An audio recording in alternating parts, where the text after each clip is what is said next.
referee's liking as we enter the final minute of this contest. That didn't deter Canal from going right back downstairs to the body, though. I like that the young man Canal is still trying to get the knockout, even though it's the last round.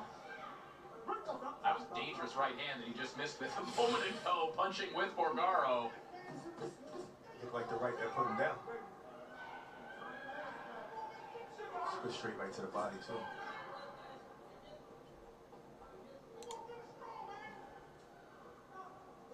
It's like he doesn't get the knockout today, but really solid performance. Nice to see another fighter coming out of upstate New York, obviously an area rich in boxing history. From the Boxing Hall of Fame to the Catskills and so many legendary training camps out there. Shamar Canal, the next in line to come out of Albany, New York.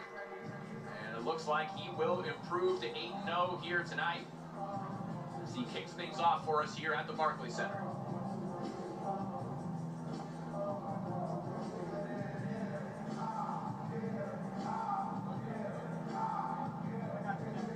Well, coming up on Saturday, May 18th, it is the big one, the one we've all been waiting for. Tyson Fury, Alexander Usyk. The heavyweight title on the line, live on DAZN worldwide.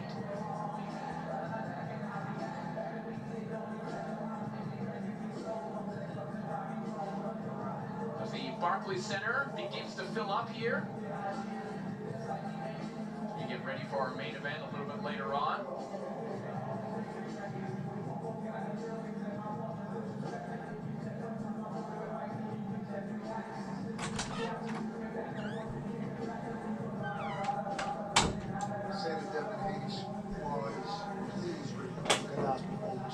Well, 100%, and I just don't want Borgaro to get discouraged. I like what I saw in there. He was just in there with a better caliber of fighter, but I think there's a lot to work with this young kid. He's 18 years old. It's just sad that you got to get these losses so young. But, and Borgaro, I mean, he's a great illustration of how unfair the boxing business can be a little bit. You have an 18-year-old who clearly has a little bit of talent. He doesn't get moved in the same way. He has to take tough fights like this. He has to go on the road. There are a lot of examples like this, guys, of guys that if they had been moved differently, they could be 20-0 too, right? That's just the reality of the sport. Right. And sometimes, though, also, it's a journey where it makes you tougher and you gain a lot of experience. Later on down the line, he might have 3 or 4 losses, but might be the guy to give a big champ some real trouble down the line. He gave a good night of work to Shamar Canal here tonight, and we are ready to make this one official. Let's send it up to Joe Martinez.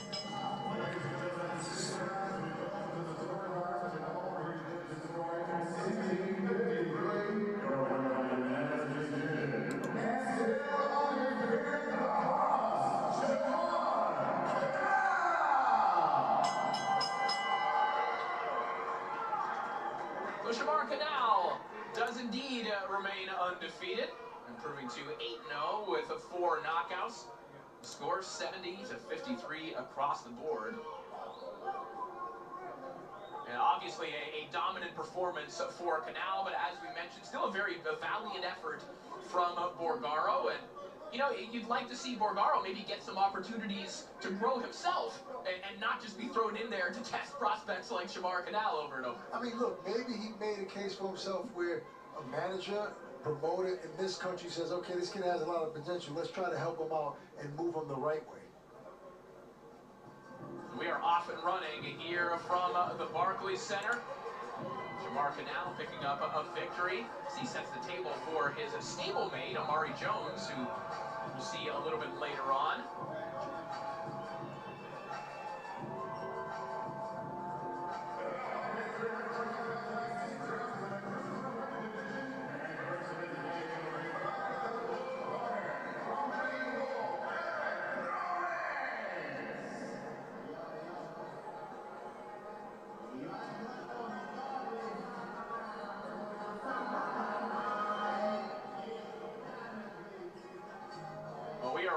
Right along here on the prelims as Eric Robles makes his way to the ring with a record of 9-3, 8 of those wins coming by way of knockout. in October in Plant City, Florida, getting stopped by El Tijuanero, Mateo Tapia, the cult favorite. And the assignments don't get a whole lot easier for him here tonight, as he'll be taking on Kevin Newman II.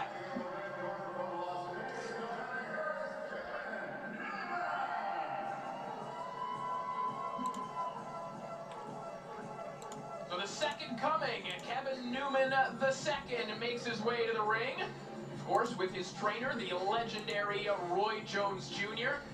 It's funny, guys, back in 2018, Kevin Newman did an interview where he was asked who his dream opponent would be, and he said either James Toney or a prime Roy Jones Jr. And 2 years after that, Roy Jones Jr. signed on to become his lead trainer. This is the guy who's been under the learning tree of both Floyd Mayweather and Roy Jones now at this point in his career.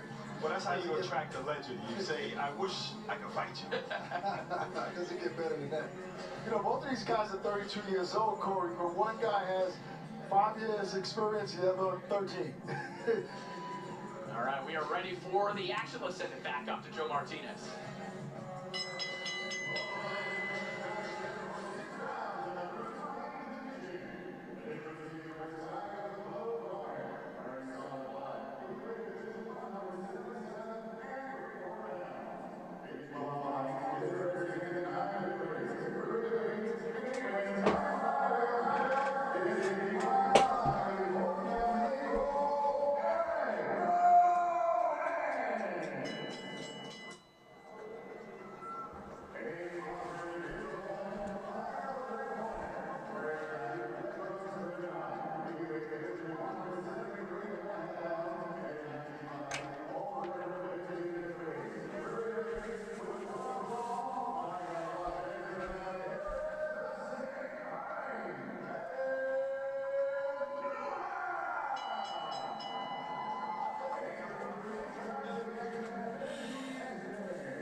Ready to go for our second contest of the prelims, and some weight allowances being made here, guys. This one being fought at cruiserweight. Kevin Newman II, realistically, a super middleweight, if not a middleweight. He fought just above the middleweight limit last time out, but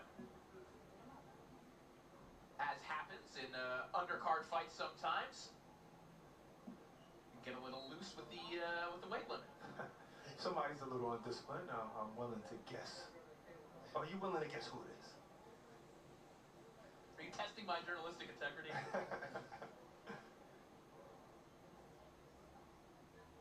Looks like... For those wondering, Robles is no relation to popular trainer Manny Robles. Well, unfortunately for Kevin Newman, he has to have the tassels cut off, guys. That's heartbreaking. That's his whole look. That was the vibe. How could they do that? Oh, man. Is that a new rule in commissioning? Fighting over fashion. Are no tassels allowed here in New York City? Well, it's just clashing. It's clashing with everything else, you know? What? It doesn't match the ref's outfit. It just doesn't work. I mean, Hector Camacho had tassels on every portion of his body, I feel like. And so did Metal Paez. He had tassels on his gloves. Round one underway. Kevin Newman II, one of the proteges of Roy Jones Jr., and automatically you can just see in the stance, in the cadence, exactly. You know what Roy's been showing him. Exactly. Might not bounce the same without those tassels. I don't know. No, it just made him lighter. He's faster now. Look, he holds his hands exactly the way Roy Jones does. Saw Newman scoring an 8-round unanimous decision over Quinito Ladera in August of last year on the Jake Paul and Nate Diaz undercard. So did Jean Pascal and Chris Eubank Jr. when training with Roy. They all were emulating him. No, but I think this was a style that Newman had for a while. Yeah. You know, and he's just perfecting it with working with Roy. And Newman's talked about getting connected with Roy Jones Jr. and how Roy basically broke him down to his parts and rebuilt him as a fighter. So you do see, even though I think you're right, Brock, it was a style that he was probably toying with, he was completely rebuilt and molded in the palms of Roy Jones Jr. Well, we're working with a 4-fight win streak, so let's see.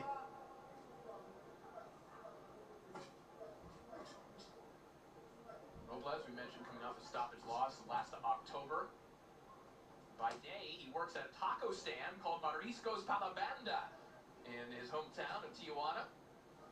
Balances that with his career as a pro boxer. It's like he might be eating too many of those tacos in the truck. Wow.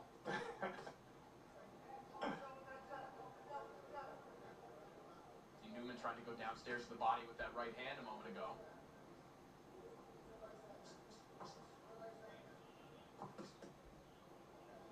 Body attack, but still not at the distance that he would want to be in to have some leverage on those shots.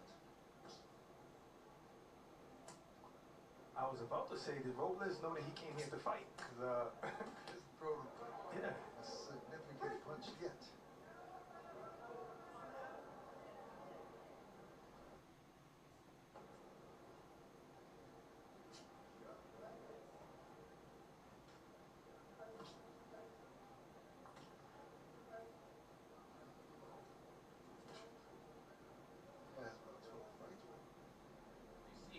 All of these kind of stylistic works from Roy Jones Jr. The parrying with the backhand, leaving that right hand extended, the cadence in his feet. The thing with that is you have to have Roy Jones athleticism to be able to execute that style. And Newman does have athleticism for sure. Maybe not Roy Jones' speed.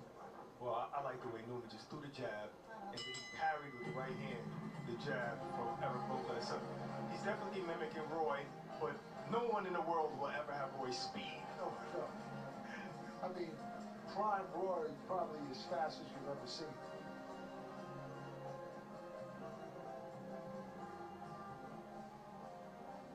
Not too quick getting inside the ring now. He lost that speed. So there's that right hand extended like Roy, a la Roy, you know. Those shots didn't connect too much, but the body shots did. No leverage on those body shots. Just tapping.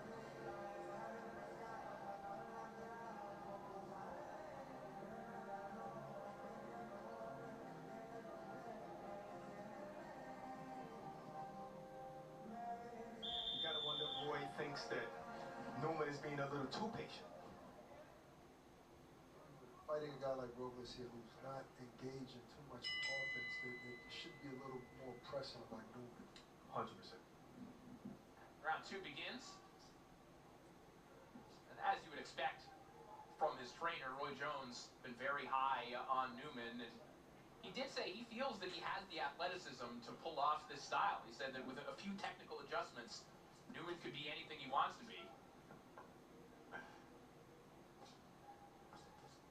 Oh, nice counter punch.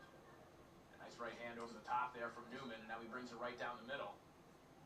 I'm just looking for Newman to follow up those 1-2s with what? The left hook. You know, left, and maybe 3 or 4. Maybe double the right hand up too. That's a shot that's effective from this stance. Especially with a guy like Robles right now who's standing in front.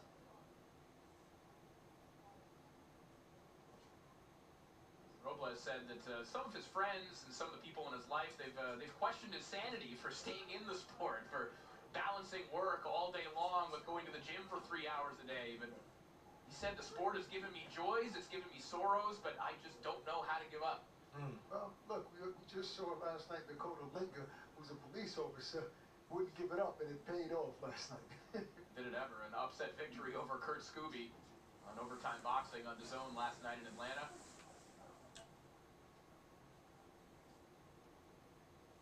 You know what I'm seeing here? I'm seeing a sparring match between Newman and Robles because Robles is not offering anything. Newman is pot-shotting, doing a couple of combinations, and not trying to finish the guy. Like, the guy is not giving you anything back. Jump on him. I don't know what he's waiting for. This is the perfect opportunity. I mean, I like his style. I like his defense. I like what he's doing, but he's not stepping on it. Maybe overly relaxed here right now. He's so in control that he's not stepping on the pedal. Yes. Typically, a guy is a little cautious when there's fire coming back his way, but yes, you don't have that in this situation, so we need to see a little bit more. I can only say maybe he came into this fight saying, you know what, I need some rounds. I need to work on some things. You know, but that doesn't sit right with us. I never believe when fighters say that. They would get a guy out of there. They would do it.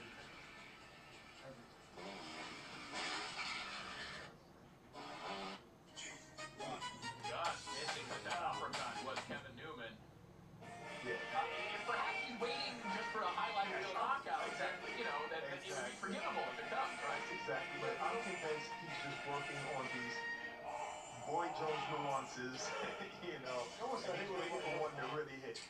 I just picked up my car that I booked Robles finally threw a big right hand, but missed. Final moments here of round 2.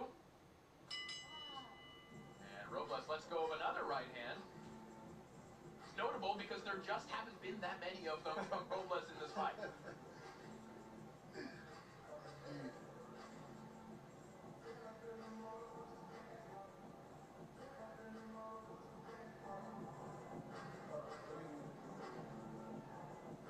I think Robles' corner is saying, okay, this round, punch. I think I heard that in Spanish.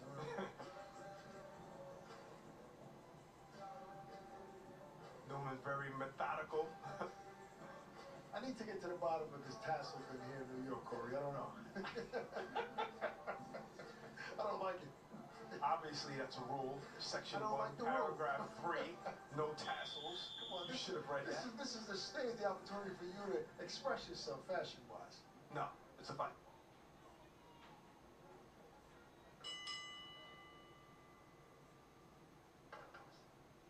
Round 3 begins. Kevin Newman the second coming.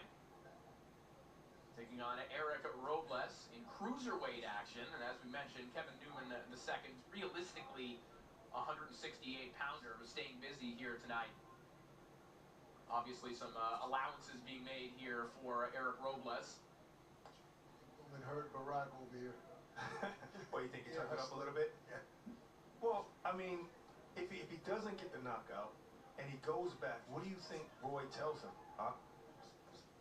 That's a good question. We got the rounds that we needed, or you should have stepped on the gas sooner? At this point in his career, he's coming off a winning streak, but with 3 losses, it's time to turn up,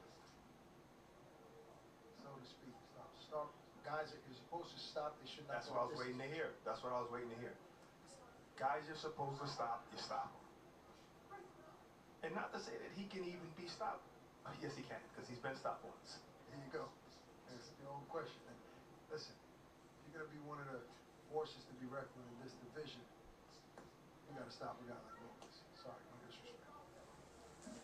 Well, Newman the second really has kind of a second chance in his career, a rebirth, if you will, after getting out of his contract or being let go of his contract from Mayweather Promotions, leaving that stable in 2020. Then you get the Roy Jones endorsement. You basically get to do it all over again, right? I'm sure there were some people that wrote Newman off entirely. Now he gets that second chance, and he has a good platform to make a little noise here tonight. Absolutely. And look, he has the skill and ability. I see the potential there, but sometimes you need your foot on the gas. It's like, I mean, you would think that the guy's losing the way we're talking about him. I mean, no, we we're like just you, Newman. expecting so much We like of him. That's all. Definitely winning every second of every round. Let's make that clear. Rose just joined us. The shot there from Newman. I think that one might have affected Robles, who grabs a hold now. But 40 seconds remaining here in round 3. But time will be called here as Robles complaining about a shot behind the head. The referee agrees with that assessment. Accidental. I think Robles just looking for a little bit of time. But those shots can be very dangerous. So the ref has to take it seriously.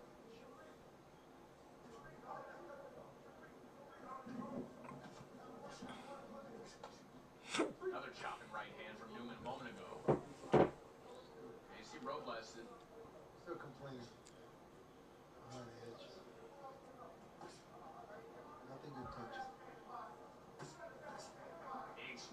there from Newman.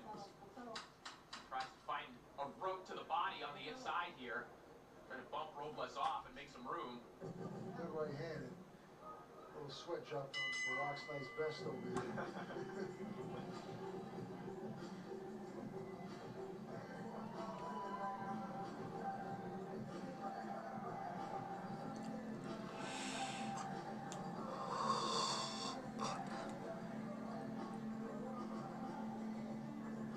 Newman turned it up this round. That 1-2 got in there nice. And I think it was that right hand that changed Robles and made him start complaining more because he's looking for a way out. Because that back of the head shot grazed him and didn't really hit him that flush.